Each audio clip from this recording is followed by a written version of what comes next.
చంద్రబాబు నాయుడు గారిని మీరు ఇంత ప్రేమిస్తున్నారు సార్. మీ మాటల్లో కానీ, మీ ప్రవర్తనలో కానీ, మనం ఇప్పుడు ఇందాక మాట్లాడుకున్నప్పుడు గూడా ఆయనే ఆయన చెప్పిందే మాకు వేదం అన్నట్టుగా చెప్తున్నారు బాబు గారి గురించి. ఇప్పుడు చంద్రబాబు నాయుడు గారు స్టేట్‌కి ఒక ముఖ్యమంత్రి గారు. మీరు మొన్న ఒక ఇంటర్వ్యూలో మాట్లాడితే ఏమన్నారంటే, "మా చంద్రబాబు నాయుడు గారే చెప్పారయ్యా! వైఎస్ఆర్‌సీపీ వాళ్ళకి తెలిసి గాని, తెలియక కానీ, చూసి గాని, చూడకుండా గాని ఎటువంటి పరిస్థితిలో ఎవడికి ఎటువంటి సహాయం చేయొద్దు. ఎటువంటి పథకాలు ఇవ్వద్దు. పాముకు పాలు పోసినట్టే" అన్నారు.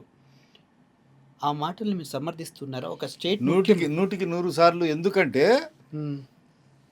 తెలుగుదేశం వాళ్ళ ద్వారానే బంధువులనో స్నేహితులనో యాడో సాట బీరకాయ పీసు బంధుత్వం పురమాయించుకునేది, మాలేకి ఎంటర్ అయ్యేది. ఎవరైతే తెలుగుదేశం పార్టీ కార్యకర్తలను బాధలు పెట్టినారో, హ్మ్. ఎవరైతే వైసీపీకి ఓట్లు వేసినారో హ్మ్.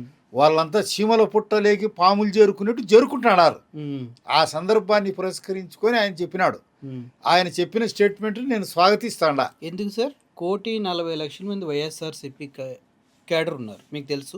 1,39,00,000 మంది ఓట్లేశారు. అటువంటి వాళ్ళ మొత్తాన్ని ఎటువంటి పథకాలు ఇవ్వద్దంటే ఒక ముఖ్యమంత్రిగా పథకాలు ఇవ్వద్దని కాదు, ఎటువంటి పనులు వాళ్ళు చేయొద్దంటే మాకే గొడవలు పెడుతున్నారు. హ్మ్. మాలేకి ఎంటర్ అయ్యి వర్గాలుగా చీల్చి హ్మ్. ఆ వైసీపీ నుంచి మేము తెలుగుదేశం పార్టీలో చేరతామని దాన్ని సకాలంలో పెద్ద ఆయన మరి గుర్తించినాడు, సరైన చర్య తీసుకున్నాడు. వైసీపీ నుంచి వచ్చిన చాలా మందిని మరి టీడీపీలోకి ఎందుకు ఆహ్వానించారు సార్? ఎవరిని ఆహ్వానించినారు? మా సిద్ధాంతాలు నచ్చి హ్మ్. సజ్జనుడుగా ఉండి హ్మ్. సద్గుణ సంపన్నుడయ్యి హ్మ్. వైసీపీ దుష్ట సాంప్రదాయాలు తగిలించుకోకుండా ఉంటే హ్మ్. గుణవంతుడైతే ఆహ్వానించింటారేమో. ఎవరు సార్ గుణవంతుడు? గుంటూరు ఎమ్మెల్యే నజీర్ అహ్మద్ ఒక అమ్మాయిని వీడియోలు పెట్టారు. అతనా గుణవంతుడు? లేపోతే ఎవరో అతని గురించి ఐ డోంట్ నో, నాకు తెలియదు. మీకు తెలీదు. నజీర్ అహ్మద్ ఎవరో నాకు తెలియదు, తెలీదు. నేను వినలే. గుంటూరు ఎమ్మెల్యే. ఇంకొక అతను ఎవరో ఒక అమ్మాయితో అశ్లీలంగా వీడియోలు మాకన్నీ వచ్చేసిన అతనా? నాకు తెలియదు, ఐడియా లేదు నాకు. మరి ఐ ఇటువంటి డోంట్ వాళ్ళని నాకు ఐ డోంట్ నో, తెలియని దాని గురించి నేను కామెంట్ చేయను. హ్మ్.